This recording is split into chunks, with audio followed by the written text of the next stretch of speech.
Jai Radha Madhava Kunja Bihari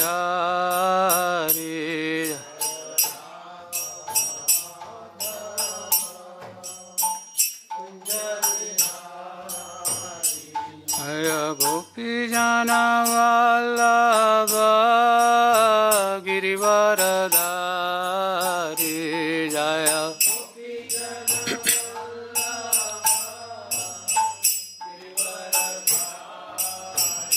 Jaya Gopi Jana Vallabha Girivaradhari Jaya Girivaradhari Yashodanandana Brajajana Ranjana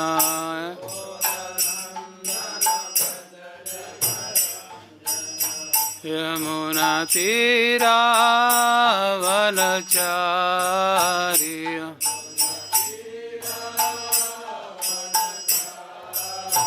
Yamuna Tira Vanachariya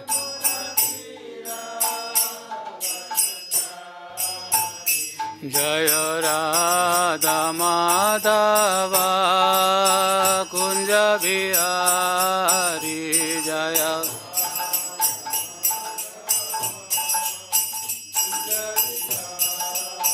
Jaya Radha Madhava Kunja Bihari Jaya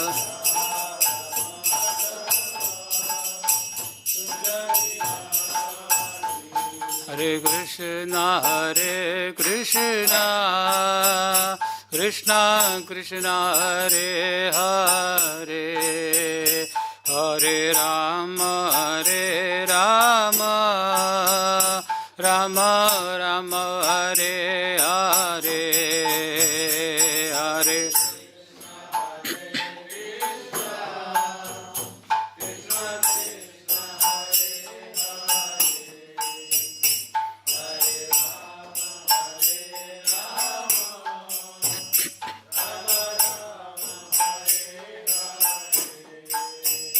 Hare Krishna Krishna Krishna Hare Hare Hare Rama Rama Rama Hare Hare Hare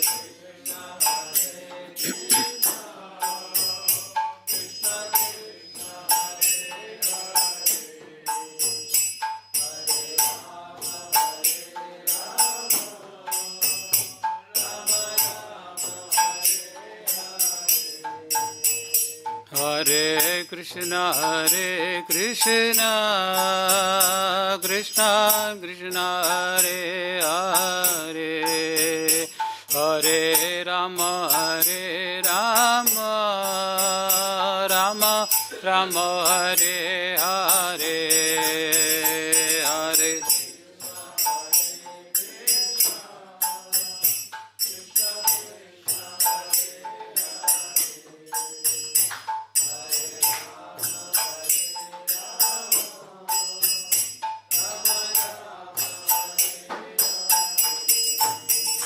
Hare Krishna Krishna Krishna Hare Hare Hare Rama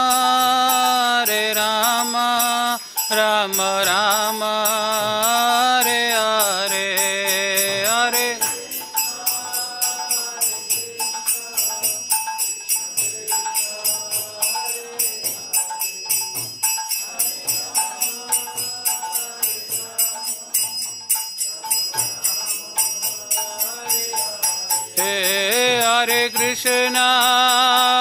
Krishna Krishna Krishna Hare Hare Hare Rama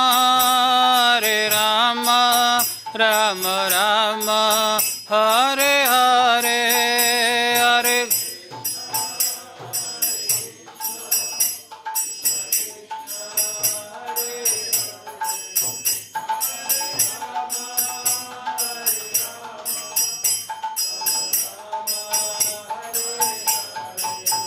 Jaya Gauranitai, Gauranitai, Gauranitai, Jaya Gauranitai.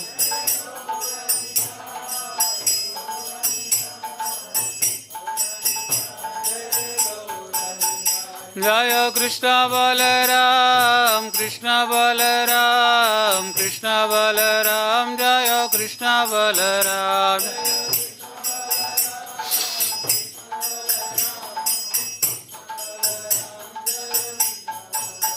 Jaya Lalita Vishakha Jaya Radheshyam, Lalita Vishakha Jaya Radheshyam.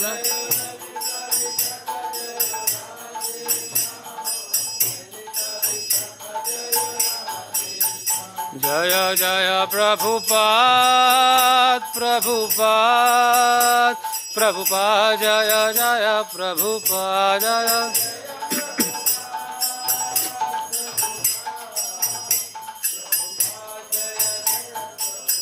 Nitai Gaura Haribal, Haribal, Haribal, Nitai Gaura Haribal.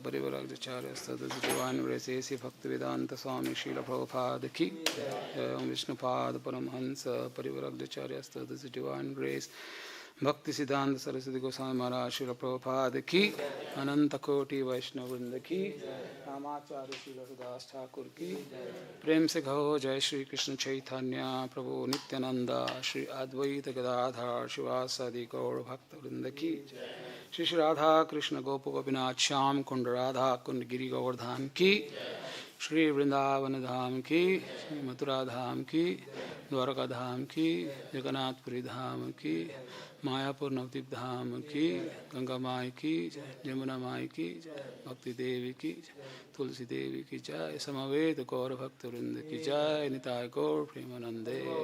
All glories to the Samultitudes Hare Krishna. All glories to the Samultitudes Hare Krishna. All glories to the Samultitudes Hare Krishna.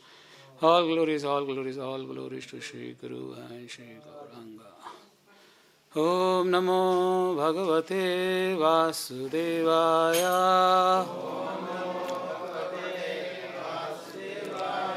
Om Namo Bhagavate Vasudevaya. Om Namo Bhagavate Vasudevaya.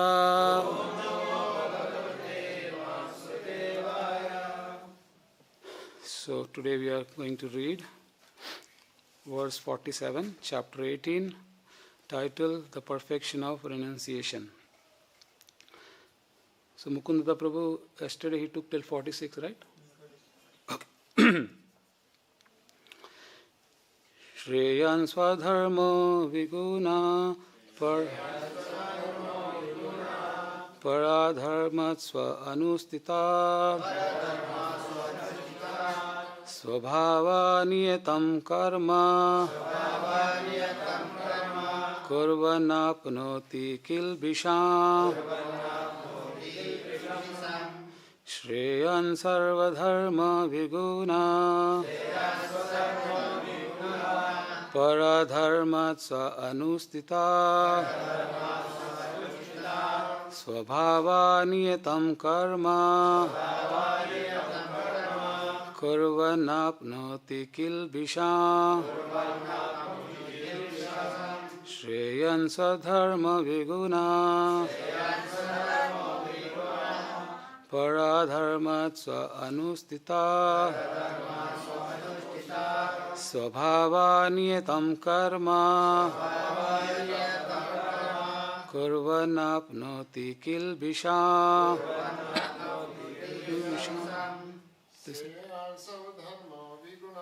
śreyān sva-dharmo viguṇaḥ para-dharmāt sva-anuṣṭhitāt svabhāva-niyatam karma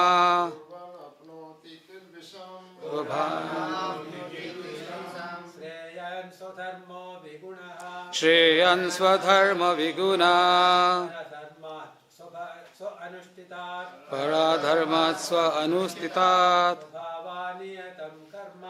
svabhāva-niyatam karma kurvan āpnoti kilbiṣam śreyān sa-dharmo viguṇaḥ para-dharmāt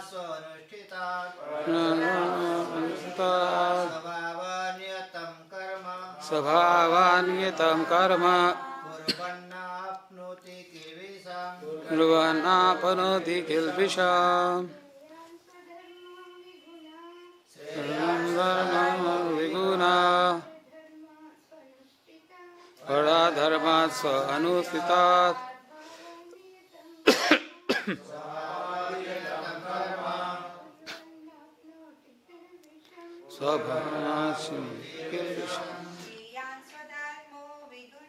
śreyān sa-dharmo viguṇaḥ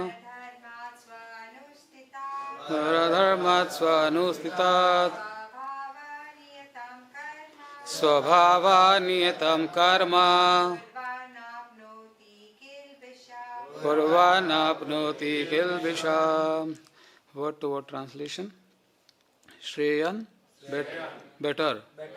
Sva-dharma, one's own occupation. Viguṇaḥ, imperfectly performed. Para-dharmāt, then others' occupation. Su-anuṣṭhitāt, perfectly done. Svabhāva-niyatam, prescribed according to one's nature. Karma, work. Kurvan, performing. Na, never. Āpnoti, achieves. Kilbiṣam, sinful reactions. Purport and translation by His Divine Grace A.C. Bhaktivedanta Swami Srila Prabhupada. Srila Prabhupada ki, it is better to engage in one's own occupation, even though one may perform it imperfectly, than to accept another's occupation and perform it perfectly. Duties prescribed according to one's nature are never affected by sinful reactions. Purport. One's occupational duty is prescribed in Bhagavad-gītā as already discussed in previous verses. The duties of a brāhmaṇa, kṣatriya, vaiśya and śūdra are prescribed according to their particular modes of nature. One should not imitate another's duty. A man who is by nature attracted to the kind of work done by śūdras should not artificially claim to be a brāhmana, although he may have been born into a brāhmana family. In this way, one should work according to his own nature. No work is abominable if performed in the service of the Supreme Lord. The occupational duty of a brāhmana is certainly in the mode of goodness, but if a person is not by nature in the mode of goodness, he should not imitate the occupational duty of a brāhmana. For a kṣatriya or administrator, there are so many abominable things. A kṣatriya has to be violent to kill his enemies, and sometimes a kṣatriya has to tell lies for the sake of diplomacy. Such violence and duplicity accompany political affairs. But a kṣatriya is not supposed to give up his occupational duty and try to perform the duties of a brāhmana. One should act to satisfy the Supreme Lord. For example, Arjuna was a kṣatriya. He was hesitating to fight the other party. But if such fighting is performed for the sake of Krishna, the Supreme Personality of Godhead, there need be no fear of degradation. In the business field also, sometimes a merchant has to tell so many lies to make a profit. If he does not do so, there can be no profit. Sometimes a merchant says, "Oh, my dear customer, for you I am making no profit." But one should know that without profit the merchant cannot exist. There it should be taken as a simple lie if a merchant says that he is not making a profit. But the merchant should not think that because he is engaged in an occupation in which the telling of lies is compulsory, he should give up his profession and pursue the profession of a brāhmaṇa. That is not recommended. Whether one is a kṣatriya, a vaiśya or a śūdra doesn't matter if he serves by his work the Supreme Personality of Godhead.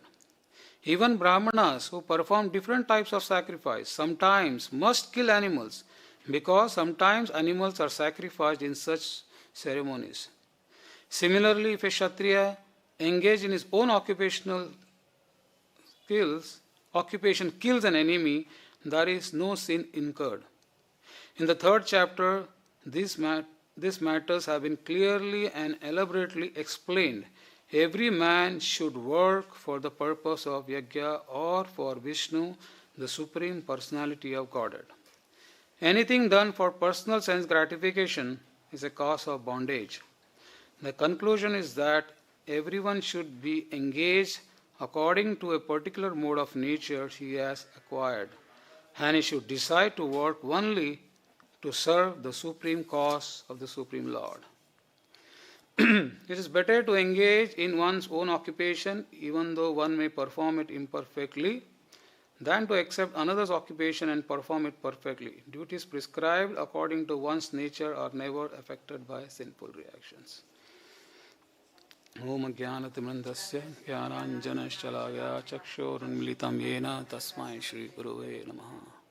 Sri Chaitanya Manovistam Stapitam Yena Bhutale Swayam Rupa Kadamayam Dadanti Swapadandikam Vandeham Sri Guru Shri Yudapada Kamalam Sri Gurum Vaishnavam Sha Sri Rupam Sagarjatam Sahagana Raghunathan Vitam Tam Sajivam Sadvaitam Savadutam Parijana Saitam Krishna Chaitanya Devam Sri Radha Krishna Bhadan Sahagana Lilita Sri Vishakhan Vidamascha He Krishna Karana Sindhu Deenabandhu Jagatpate Gopisha Gopikanta Radha Kanta Namastade Tapta Kanchana Gaurangi Radhe Vrindavani Shri Vrishabhanusuti Devi Pranamami Hari Priye Nama Om Vishnu Padaya Krishna Pristhaya Bhutale Srimate Bhaktivedanta Swami Iti Namine Namaste Saraswati Deve Gauravani Pracharine Nirvisesha Shunyavadi Paschyatta Desha Tarune Jai Shri Krishna Chaitanya Prabhu Nityananda Shri Advaita Gadadhar Shivasadi Gaura Bhakta Vrinda Hare Krishna Krishna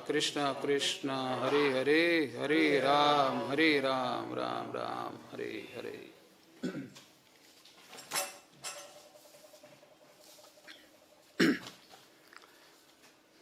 So Hare Krishna. Thank you for coming, taking your valuable time in the evening and coming. Hare Krishna. Thank you for coming, taking out your valuable time this evening to attend this program, this lecture. So, we are discussing 18.47. Basically, if you see here, we are actually discussing about the Varna Ashrama system, Varna and Ashram, right? 4 Varnas, 4 Ashrams. I don't want to explain in detail. But what is mainly said here is, one has to perform his duty in whatever ashram he is, whatever is prescribed duty, whatever his occupation is, like a brāhmaṇa, śūdra, vaiśya, kṣatriya, whatever duties he is supposed to do, he has to perform that duty. Now the biggest confusion in today's world is, or even among the devotees is, are we a vaiśya, are we a śūdra, are we a brāhmaṇa, what we are. That is the biggest challenge. In the outside world is more confusion. Right? Because people typically they take things by birth. Now if a brāhmana, if a child is born in a brāhmana family, they say he is a brahmin. Or if he is born in a vaiśya family, he is called as he is a vaiśya. Similarly is for the śūdras and the kṣatriyas. So that is the biggest confusion today. Right? So today if you go and talk outside about Varna and Ashram, they don't really accept it. Because everyone, as Prabhupada said many times, we are all born, like by nature we are all śūdras. Right? But everyone wants to immediately go to the highest platform and they themselves don't like to be called as śūdras. They themselves, if you call them as śūdras, they don't like, But even though, as guna, as we talk about their activity, may be of a śūdra, but if you call them a śūdra, they don't like. Okay, so that is one of the biggest confusion, even among devotees. But typically, as we all know, we are not trying to or aiming to become a brāhmana. We are trying to surpass even that fourth stage, and we want to be a Vaishnava, or we are trying to be Vaishnava. Some people will be a Vaishnava, some people are trying to achieve, but that is what the whole goal is. Now Prabhupada here clearly mentioned in this purport that even you are a Vaisya, and whenever there is an endeavor, there are some challenges, but still you have to perform that duty as a Vaishnava. So he is giving an example, like if a Vaisya feels, why I am doing this activity? This is not really giving me what I want, but I would like to be a Brahmana, because he is trying to compare himself with a Brahmana and he wants to go into that position. So Prabhupada says that is not good. He has to still continue to be a Śūdra or a Vaisya, and whatever his prescribed duty is, he has to perform. Because the modern world doesn't understand there is a concept called as a reaction. Okay? There is a concept called as reaction when we attempt to change the occupation. Because in one of the places, it's mentioned that even though one may perform his activity imperfectly, but it is better to continue with his own occupation than to accept another occupation and perform it perfectly. So what does that mean? So, let's say I am born, I say Śūdra, but I feel that there is no fun doing this activity, I don't want to do it. But he tries to become a Brahmana, and he even achieves and he does his activity perfectly, but still there would be a sinful reaction. Because the challenge is, even you are into any of these four categories, any activity you do in this material world, for every action there is some kind of reaction. Because when we try to endeavor doing something, there would be certain fallbacks. There would be certain things which is not very favorable, but you have to do it. Like a Brahmana, let's say there is a Brahmana, and when he does a sacrifice, sometimes he has to do an animal sacrifice. So do you think sacrificing an animal is a good thing? No. So let's say Brahmana is doing a yajna, and when he does a yajna, there are so many particles of some insects which we cannot see with our naked eyes that might be going in the yajna. So is it right, or is it good, or we should not do the yajna? What we should do? We should still continue doing a yajna, because what is our intention? Our intention is to satisfy the Supreme Personality of Godhead, Vishnu, right? That is what the whole idea is. So this text clearly says that you continue doing your prescribed duty in a proper mood. Okay, you don't have to change your occupation, or you don't have to shuffle, or you don't have to become a Śūdra, has to become a Brahmana. Now one may question, what are we? So what are we? We call ourselves as what? We call ourselves as a Brahmana, or Vaisya, or Śūdra, or kṣatriya. What are we? Because in today's world, practically Brahmana is there. We are trying to attempt, because that is the platform, that is the mode of goodness from where we can achieve the next stage. A Vaishnava is better than a Brahmin, 100%, because we all try to become a Vaishnava. But so to become a Vaishnava, first of all, we have to come to the mode of goodness. That is in terms of activity, but not necessary everyone is in that stage. So in whatever stage we are, we somehow have to try and please the Supreme Personality of Godhead. So outside, if you see today, if you only take about Varna and Ashrama, it doesn't have much meaning. Because by birth we say, I am a Brahmin, so I have got the rights to perform this duty because my father is a Brahmin, or I am a doctor because my father is a doctor. things doesn't work like that. We stress more on Daivi Varna system. Because ultimately all this Varna system, Varna and Ashram, if it doesn't finally connect to the Supreme Personality of Godhead, then in that, while doing that activity, even though we may be imperfect, but what is our whole goal is to please the Supreme Personality of Godhead. So that activity gets purified, and that is the perfectional stage. So over a period of time, we may become a Vaishnava. We are trying to become a Vaishnava. Someone may be in a very elevated stage, someone are very neophyte. So there are different categories. We cannot really demark, oh, this person is a Vaishnava or this person is not. So some are trying to become a Vaishnava, but ultimately, if you are trying to please the Supreme Personality of Godhead in whatever stage of life we are, or whatever occupation we have, or whatever varna or ashram we have, that is good enough. Okay? Now, examples of merchant is also given here. If you say today, most of the people are categorized, I'm not talking about devotees, general is we are vaiśyas or we are śūdras. Kṣatriyas, we don't see Kṣatriyas much. Even if you see the current political system, how many Kṣatriyas are there? They're mainly vaiśyas, but somehow the other they are trying to protect the state or country, or mainly all the working force. We are śūdras, because who is a śūdra? Śūdra is someone who works for money, isn't it?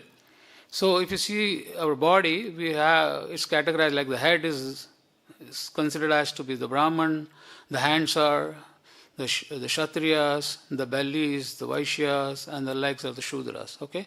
But ultimately we see everyone today is somewhere or other are śūdra, because we are just trying to earn money. But we earn money, but for not pleasing the Supreme Personality of Godhead, but for our own sense gratification. And then we get entangled in these three modes of nature, this material mode, and then we get entangled, and then we are not able to come out of it, and then, unnoticed we die. Right? So, now when we talk about a Brahmana's prescribed duty, a Brahmana is to perform, he should not change his occupation. So with respect to that, I would like to give you what Yashomati Nandan Prabhu, I was just listening to one of the interview of Yashomati Nandan Prabhu, when in 1975, when Krishna Balram temple was about to inaugurate, Srila Prabhupada gave a very important task to His Grace Yashomati Nandan Prabhu, that he has to go to the local mahants and local dignitaries in Vrindavan and call them for this inauguration program, because it was done in a very big scale. So Prabhupada also felt that we should call the local dignitaries. The governor came. There are a lot of big dignitaries came for the program. So Yashomati Nandan Prabhu also went to one of the big mahant. So I don't want to name him. But Yashomati Nandan Prabhu told him, we are having this big inauguration, we are inaugurating this big temple. I would request all of you to come. And he especially requested this mahant to come.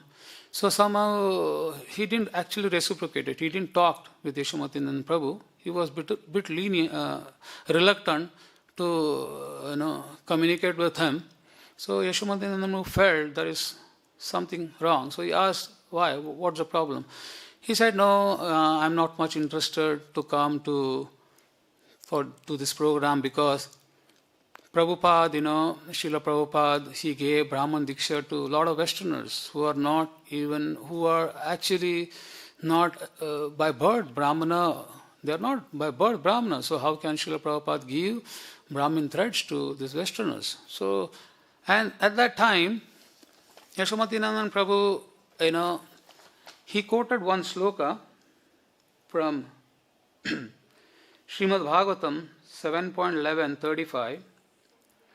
Yashaya lakshanam proktam pumso varnabhiviktam yad antarapi drishteta tat tanaiva vini drishyate. Translation. If one shows the symptoms of being a Brahmana, Kṣatriya, Vaiśya or Śūdra, as described above, even if he has appeared in different class, he should be accepted according to those symptoms of classification. So when Yashamati Nandan Prabhu recited this sloka, Srimad Bhagavatam 7.1135, this Mahan, he gave a big smile. He said, yeah, Prabhupada has trained you very well, and he has taught you how to, counter-argue, defend yourself, and he was using all the jugglery of words, and somehow in the end he was not convinced and he didn't come for the program. But the program still happened. It happened in a very big scale. It was nicely organized, nicely done. So what I want to highlight is still, people still go by birth. If you are by birth, if you are not into any of these categories, people really don't accept you. Because what is very important, as we call it as the guna. There are three kinds of guna, right? We have the sattva gun, tamagun, rajagun. So not necessarily someone who has taken birth in a śūdra family always exhibits the nature of a śūdra. He may be like Haridas Thakur. He was born in a Mohammedan family, but he was what? He's an Amacharya, right? Because he's the topmost Vaishnava. He exhibited those qualities. So Prabhupada, has mentioned several places about karma, dharma, and he also has emphasized on the gunas.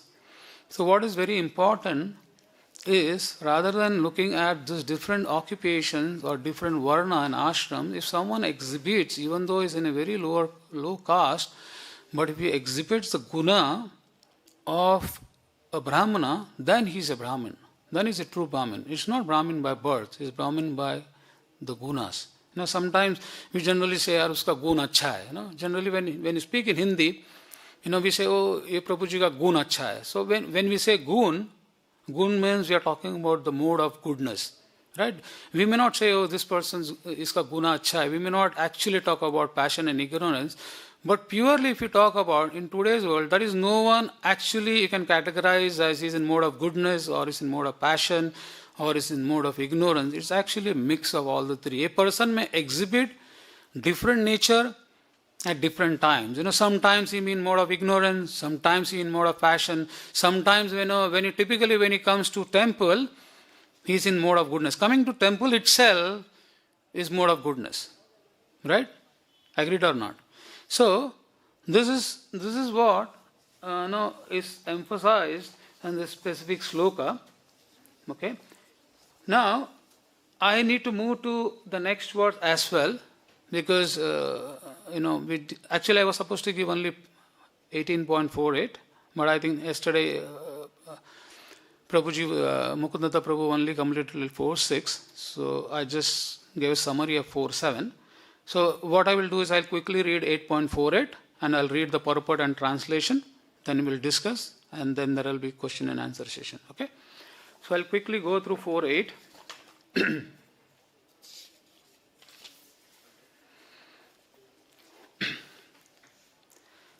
Sahajam karma kaunteya sadosham api natyajat sarvaram bahi doshena dhumena agni iva avrata. Every endeavor is covered by some fault, just as fire is covered by smoke. Therefore, one should not give up the work born of his nature, O son of Kunti, even if such work is full of fault. Purport. In conditioned life, all work is contaminated by the material modes of nature. Even if one is a brāhmaṇa, he has to perform sacrifices in which animal killing is necessary. Similarly, a kṣatriya, however pious he may be, has to fight enemies. He cannot avoid it. Similarly, a merchant, however pious he may be, must sometimes hide his profit to stay in business. Or he may sometimes have to do business on the black market. These things are necessary. One cannot avoid them. Similarly, even though a man is a śūdra serving a bad master, he has to carry out the order of the master, even though it should not be done. Despite these flaws, one should continue to carry out his prescribed duties, for they are born out of his own nature. A very nice example is given herein. Although fire is pure, still there is smoke. Yet smoke does not make the fire impure. Even though there is smoke in the fire, fire is still considered to be the purest of all elements. If one prefers to give up the work of a kṣatriya and take up the occupation of a brāhmaṇa, he is not assured that in the occupation of a brāhmaṇa there are no unpleasant duties. One may then conclude that in the material one be completely free from the contamination of material nature. This example of fire and smoke is very appropriate in this connection. When in winter time one takes a stone from the fire, sometimes smoke disturbs the eyes and other parts of the body, but still one must make use of the fire despite disturbing conditions. Similarly, one should not give up his natural occupation because there are some disturbing elements. Rather, one should be determined to serve the Supreme Lord by his occupational duty in Krishna consciousness. That is the perfectional point. When a particular type of occupation is performed for the satisfaction of the Supreme Lord, all the defects in that particular occupation are purified. When the results of work are purified, when connected with devotional service, one becomes perfect in seeing the self within, and that is self-realization.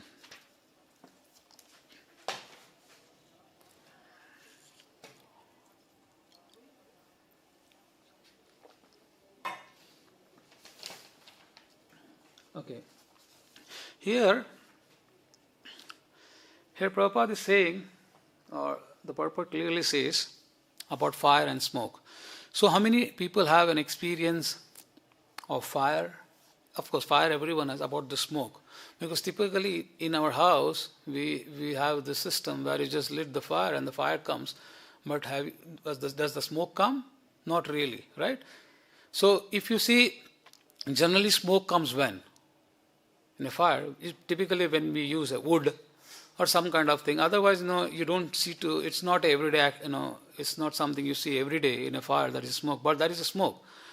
So typically if you go to a remote village or some village where still they are using this chula, they use all these woods and they have a pipe, they try to blow the pipe in the fire and the fire doesn't come out, but it needs a lot of efforts before the fire actually comes out. Have you experienced that? But is that smoke, in that endeavor, when you try to endeavor, what is our endeavor? Endeavor is to get that fire, but in that endeavor there are a lot of things which are not very pleasing for us. It's disturbing, the smoke, especially when you do a yajna at your house and the house is full of smoke, then it enters your eyes, your nose, and you start coughing. It's not very comfortable situation, but we still do. So what is emphasized, whatever endeavor is there, in whatever varna or whatever ashram, there would be some or the other kind of disturbance or some unpleasant scenarios which we have to face, because whenever we do some endeavor, there would be some kind of challenges, Now here, what is the example given is of Arjuna. What was wrong with Arjuna? What was Arjuna by birth? Kṣatriya. But if you see the Kurukshetra war, when both the armies were facing each other, why did Arjuna didn't want to fight? Out of compassion. But what was Arjuna's duty as a Kṣatriya? Was to protect people. He has to fight because he is fighting with the adharma, the other side, who are not following the dharma. Right? So if you see all this previous texts, 47, 46, you'll see two words, which are very common, which is karma and other one is dharma. Karma and dharma, right? Because both are very important. So Arjuna was very perplexed and he said, why should I fight? Even though I am a Kṣatriya, I don't want to fight because after I fight, what I'm going to get? Even if I win, all my relatives will die. How will I enjoy this kingdom without my cousin brothers? How can I kill my grandfather? So many things comes to his mind and he doesn't want to even fight. And what did Krishna do? Krishna gave the Bhagavad-gītā. He started instructing Arjuna, right? So because his duty as a Kshatriya is to fight. Because Krishna said, even if you don't fight, these enemies are already killed. I am just making you as a medium. So that, and then you get the name. Otherwise, these enemies are already killed. And it is your duty as a Kshatriya to protect your citizens, and you have to be on the side, you are on the side of Dharma, and you have to fight against these adharmis. Right? Similarly, if you see, Karna. What was Karna? Karna, if you talk, he had all the skills what Arjuna had. All the skills what Arjuna had. He was a better archer, he was very chivalrous, so many things there. He was courageous, so many things even Karna had. But what Karna lacked was, he was on a wrong side. He was supporting those people who were adharmis. Otherwise, he was perfect. That's why karma, the occupational duty, and then there is dharma. So if you don't dovetail your activities, and if it is not ultimately culminated or dharma, and it doesn't go in, it's not for pleasing the Supreme Personality of Godhead, so that is not a perfect thing. That is not a perfect thing. Now, someone who is like a butcher, and the whole day what is he doing? He is just killing animals, But what he can do? Now if you say, what can I do? I am a butcher, I cannot change my occupation. But what worst come worst he can do? What worst come he can do? His activities, maybe the best thing is he has to change his activity if he can change, because that activity itself is not good. But for some reason, let's assume he's not able to change his activity for whatever reasons, but at least whatever the output of the activity, what is he earning? He's earning some money. And if that money, some way or the other, he can use it for pleasing the Supreme Personality of Godhead, at least he'll get some benefit. But the best thing is, you either change your occupation or continue with your occupation. Like some people, they cannot leave everything and join the temple. There are so many congregation members who are working outside, and whatever money they are earning, they are using it in the service of the Lord. So it's a mix and match, So the best is, if you are doing something which is completely sinful, it's better to change and change your occupation for good, so that it ultimately pleases the Supreme Personality of Godhead. But as I mentioned, if all this varna and ashrama, as I mentioned before, Daivi varnashrama system, if it doesn't align in pleasing the Supreme Personality of Godhead, otherwise, in Hindi we call it as lakir ka fakir, What does that mean? It's like just follows the rules and regulations, but for what? He doesn't know. If you see some orthodox system, people do it because you ask them, why are you doing this? Because my father did, my grandfather did, but they doesn't really know why are they performing this. Like if you see, if you know the story of Bali Maharaj, Bali Maharaj, Shukracharya, and Vamandev. So was Bali Maharaj, what he did was right, or what he did was wrong? What do you say? What do you say? What did Bali Maharaj do? When Vamandev came for charity, what did Bali Maharaj do? He gave in charity, or he didn't give, or he listened to what his Guru Shukracharya said. What exactly happened? He knew that Vamandev is nothing but he's nothing but Krishna, his dearmost Lord. He knew that. But what did Shukracharya say? Shukracharya was also knowing that Vamandev is the Supreme Personality of God, and the third step, and if you give him, he is going to take away everything from him. So don't give. But what did Bali Maharaj do? He gave everything to Vamandev. So he knew. He was not actually just following what is followed. What I want to emphasize is, it's not that sometimes you have to use your intelligence, sometimes you have to know what is right, what is wrong, what can please the Supreme Personality of Godhead. So when your Lord is standing in front of you and is asking you something, and if your Guru is saying, oh no, don't give, but that, I'll go out of me and give, because he knows that he is the Supreme Personality of Godhead, so that's the right thing. That's the right thing to do in the mode of goodness. Right? But if you see how Prabhupada engaged all of us, Prabhupada never said, if you see typically our system, someone who is born as not in a Brahmin family, but they still get Brahman Diksha and then they do the deity worship. So Prabhupada said, it's not that we are not actually more concerned about which ashrama you are from. Ultimately, if your culmination, if your activities, it is going to culminate and it is going to please the Supreme Personality of Godhead, it doesn't really matter whether you are sweeping the temple, you are cleaning the temple, or you are taking care of the shoe rack, or you are a pujari, or you are a driver. Ultimately, if your activity that you are performing is going to please the Guru, Gauranga, and their Lordship, then that is a perfect activity. Then we don't have to really detail out into Varna and Ashrama system. That is, in conclusion, about 1847. 1847 we talked about the different systems. If you see in 1846, we are talking about activity like action, what we perform, what are the actions in Krishna consciousness, how do we act, how do we connect ourselves, because there it is mentioned about internal energy, external energy. We are not really concerned about external energy, we are more concerned about the internal energy, the energy and the energetic. Okay.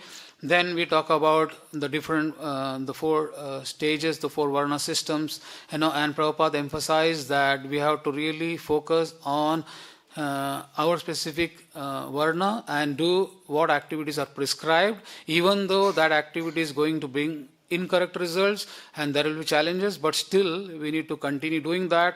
And in 18.48, he say it's clearly talking about when we put some endeavor, there would be some kind of challenges, some kind of disturbances.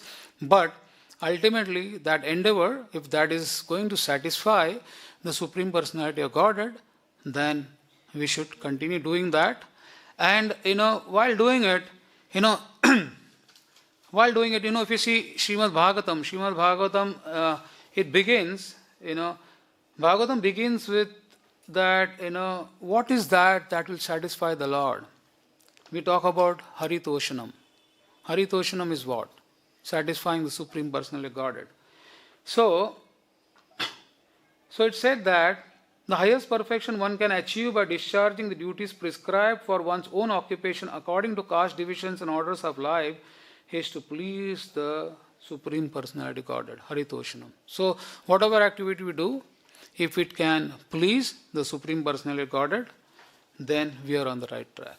Okay? Thank you so much. Hare Krishna. Any questions, comments, any suggestions? Most welcome. Hare Krishna, Prabhuji. Thank you for the very nice class. This Brahman, Kshatriya, Śūdra, Vaiśya.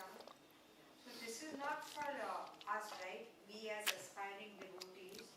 For us, we have to just rise above and just try to engage in chanting, reading, Mangalati, Bhagavatam, and whatever seva. Right. This is not for us, right? Yes, in one sense, because see, everyone when they are born, they by birth they come up with some qualities. If you see some small children like 6 years age, you may see he's reciting nice slokas. Some are expert in playing mridanga, some are expert in singing. Even children sometimes they are so much intelligent, they can recollect so many things by birth. One may be very shocked to see how such a small child can remember everything. It's because by birth, that's why if you see sahajanam karma kaunteya, it's like born simultaneously. When we say born simultaneously, by birth we have something with us. Because as we say, the karma, हम ऐसा हिंदी में बोलते हैं ना, पिछला कर्मा है, वो कर्मा से उसको सब आया है, गुण आया है. So yes, what you say is about all these different castes and divisions. Actually, to some extent, it's not really applicable to us because it doesn't really matter to us whether in what in what caste you are born, whether you are a Muslim or a Christian, or you are Hindu or not, or you are a śūdra, vaiśya, whatever it is, ultimately I am saying what Prabhupada did, he never saw all those things, Otherwise, when Prabhupada started this movement in 1965, he didn't have all these Indian followers. Where did he go and start? In the Western country. In Western country, who were Brahmanas? No one.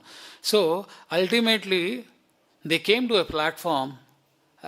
Their gunas. What is very important is the gunas, and based on the gunas, they got initiated. They become Brahman. Because Prabhupada didn't see, what is their background? If he is from this family, how can he be a Brahmin? No, because the more emphasis was laid on the gunas. So that is what is very important. So if any person from any caste or creed or doesn't matter, the ultimate aim is to come to that platform, and whatever we have with us, and somehow if we can dovetail that activities to please the Supreme Personality of Godhead, our life is perfect. At least we are on that track.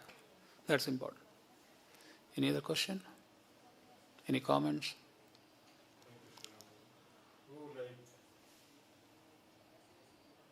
In our society, as you said, it's not so much activity.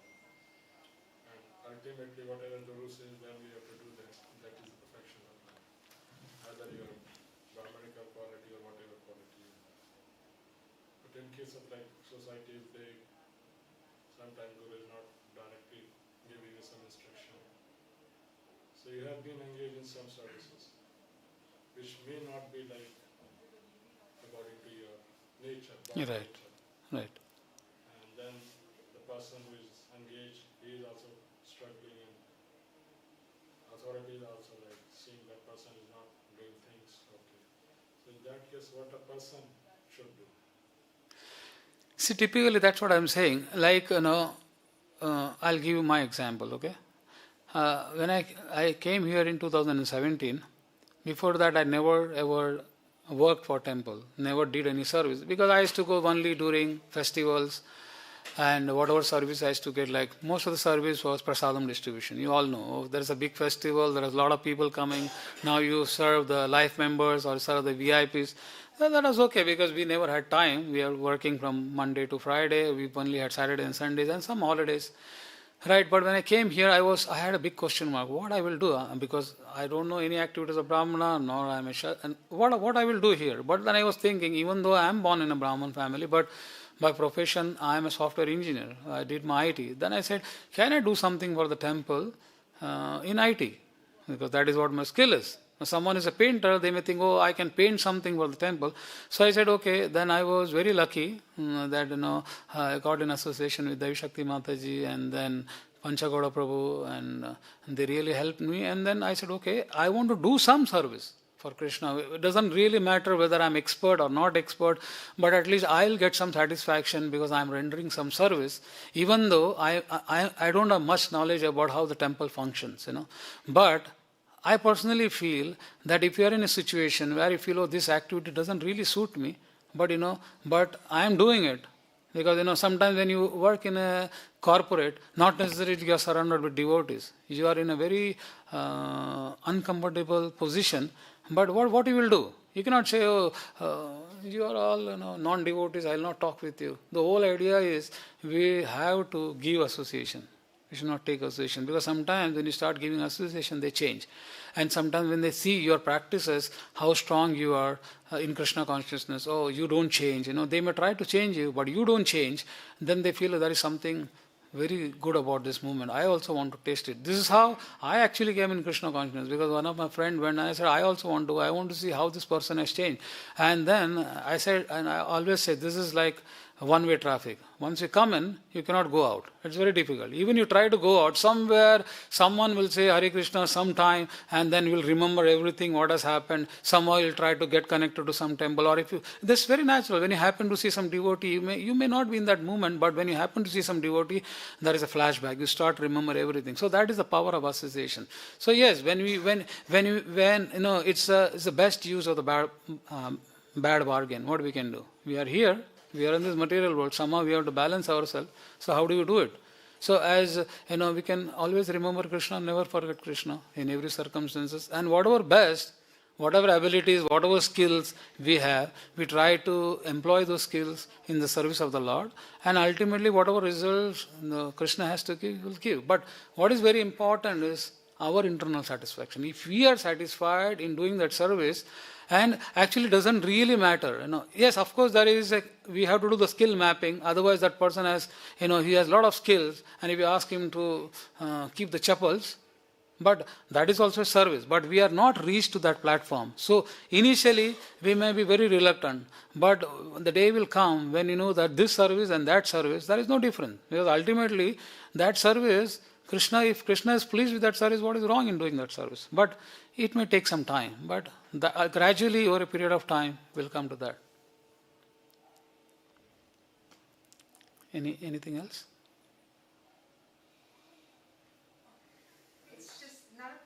But just what you said, it's like any service if you're doing and you feel very happy, that means that Krishna is pleased, that's why you feel happy. No, Krishna is anyway pleased if you're sincerely trying to serve him. Now we know, we have to introspect that are we really trying to serve him, or are really trying to save our position, or somehow कुछ करना है करके मैं कर रहा हूँ, kind of thing. But that also has got some benefits. Some way you are connected, that is good. But over a period of time, if you feel satisfaction, inner satisfaction is there, and you're sincerely, happy, and you're sincerely serving the Lord, He is there as Paramatma. He knows. He knows whether it's a genuine service or you're just doing it because you want to do it. But still, if you just want to do it, still you will get some good results. Some good results will come. But yes, if you are very serious and you are very dedicated and you are really not bothered what kind of service, somehow I want to please my Guru Maharaj or Srila Prabhupada or their Lordship, yes, definitely, that is good. Rather than not doing anything, Prabhupada said that, rather than not doing anything, do something. That is much better. So even if the service is something very simple, like that's okay. What is simple? In Krishna consciousness, everything is a service. Prabhupada mentioned anywhere that he has categorized this service is best, this service is not best. No, service is service. That's it. Yes, you had some question?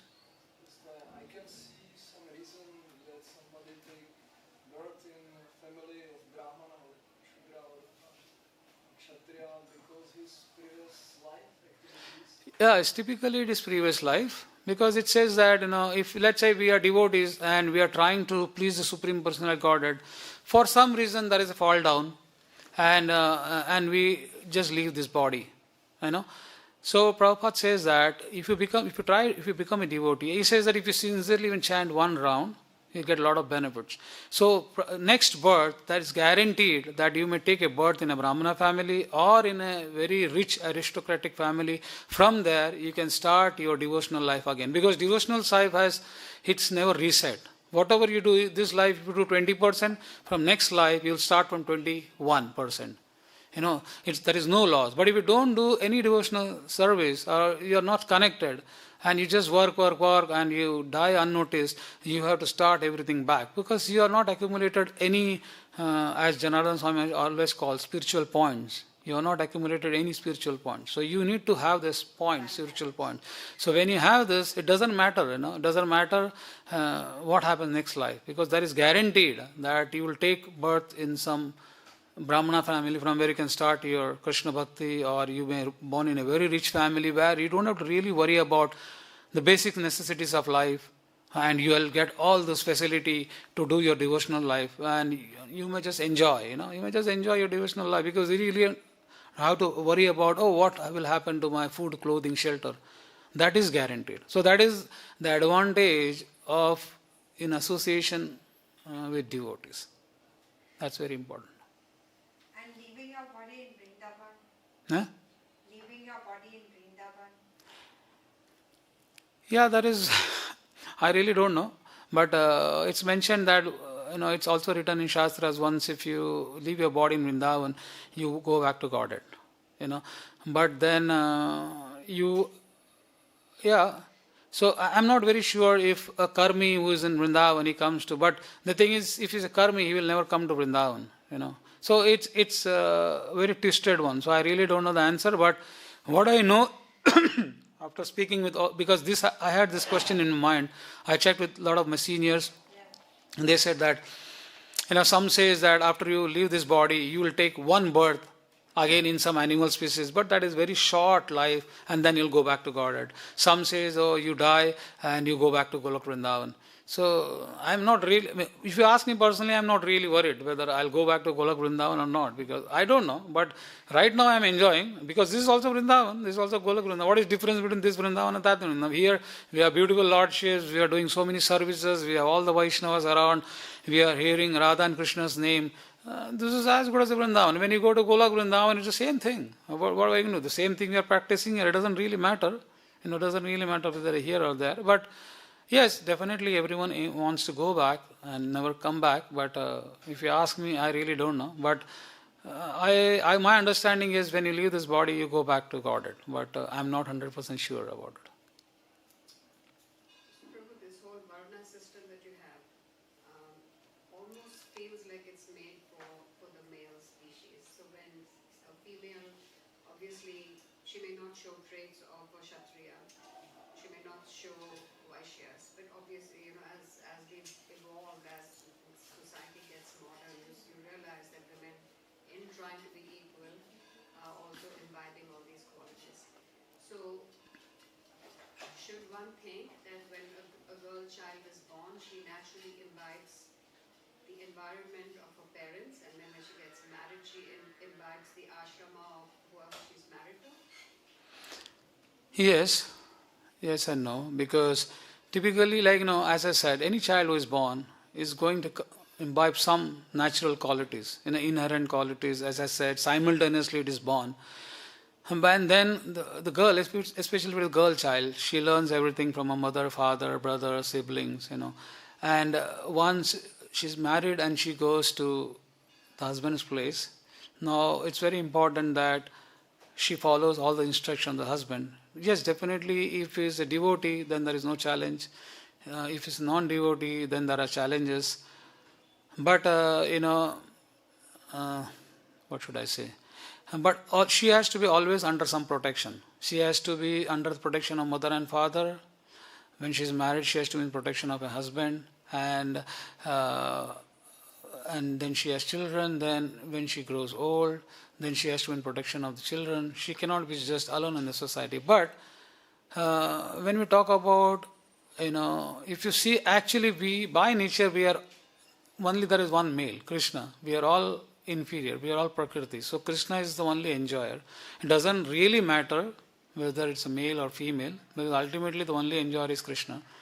So the varna specifically. So specifically when you speak about the varna for a girl child, if she's born in a brāhmana family, she imbibes whatever her parents are teaching her. Then maybe she gets married to someone in a śūdra family, because in this day, many of them do that. So then, does she just get qualified as has her varna now changed, and not because she has to follow the principles of whatever is happening in that family, then does her varna change? yeah, ideally in that case, by birth, that's what I'm saying. By birth, he or she may be a Brahman, but if she gets married to a Shudra, naturally her husband is a Shudra, as I understand from your question. Then of course whatever is going on in the house, somewhere or the other she has to follow. She cannot just ignore her husband and say that no, I am from a Brahmin family, I don't follow this. So that is why we, typically, that is why till date we see all these horoscopes, a Brahmin gets married to a Brahmin. But nowadays that culture is not there, You see a Hindu girl getting married to inter-caste marriages are happening, and then all these challenges come. Now, how do you categorize what varna she is from? She may be in a Brahmana family, but now she is married to someone else. What varna she will follow? That is why Prabhupada says that it's very difficult. What he or she should follow? No, should she follow what her parents taught her, or should she follow what her husband is teaching? She is in a fix. It's very difficult. So it's always better that we do something which is beyond this. Because all this varna ashrama is there, but it will keep us binding. It's like when we make a lot of money, and we think that, now we say that, I may say, whatever money you make, you use that money for Krishna service. Okay, then I would say, okay, I'm making $100, so I'll give $90 to Krishna, and $10 I will go to bar and I'll enjoy and I'll smoke. Then what are we trying to entangle? We are getting into that cycle again and again, trying to enjoy our senses. So it's very complicated. But I would say that that is why Prabhupada says any service you do to Krishna in whatever varna or ashrama doesn't really matter. If it is going to please, and then all those obstacles will be removed over a period of time. So that's what my answer is. Anything else? Otherwise, we'll stop here. Reading Canto 10 at the moment. Sorry? Reading Canto 10, chapter 1. Referring to, when we die here, we go back to Goloka Vrindavan. And you were saying you're not sure. I also have a lot of questions in that. In the Canto 10, he says that if we die here, and we performed well, we please Krishna, we still have to take part in Krishna's Leela, wherever he is. Right. Yeah, that's what I heard several places. Somewhere they say that yes, definitely, because I don't have the right answer. But yes, I have read this also. Wherever the Leela is being performed, you will be given, because you have your eternal position. In that Leela you have some eternal position somewhere. So you have to be part of that Leela, and some service or some kind of role you have to play, and there you will be perfected, because now I presume there is no free will there. You will be perfected there, and from there you'll go back to Golok Vrindavan. But if you ask me, I really don't know. It makes sense. Yeah, that's what my understanding is. How do we know sva-dharmo? Huh? How do we know that what is my sva-dharmo? Oh, it's a good question. I think it's very difficult. Yeah, it's very difficult. Certain times, we don't know what is our eternal position. We don't know. But Prabhupada says that, this is what he says.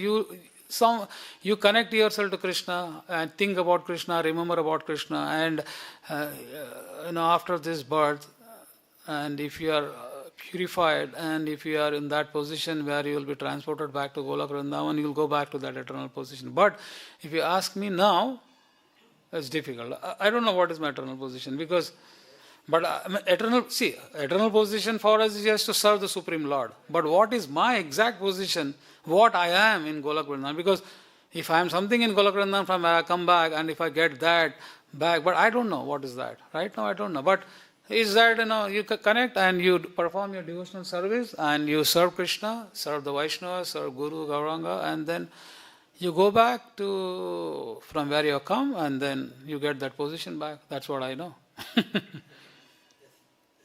which is sva-dharmo. This verse is saying that better to do your sva-dharmo than other. Yeah. That's why my question is, how do I know my sva-dharmo? See, that's what I said. So dharma and dharma. So actually, if you see sva-dharma, like whatever he say, what I understand is, whatever skill, by birth, or whatever prescribed duties you have to perform, try to perform that duty. You think that, I can only perform that duty after becoming a Brahman. It's not that. That is not. Every Krishna has enough, he has put enough things in place that in any category we there, we can still, we can serve him, and somehow we can connect him. That's what my understanding is. Not necessary that everyone has to, of course, everyone has to try and elevate oneself to that platform. But when we try to elevate, there will be, during that endeavors, there will be a lot of challenges. But ultimately, we have to be engaged in his service, hook or crook.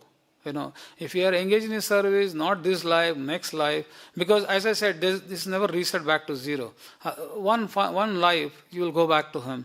But, it's if you ask me what is sva-dharma, then but as I understand, our constitutional position is to serve. So it's better you serve Prabhupada, we serve Guru Gauranga, we serve Supreme Personality Godhead, and then we we have those link.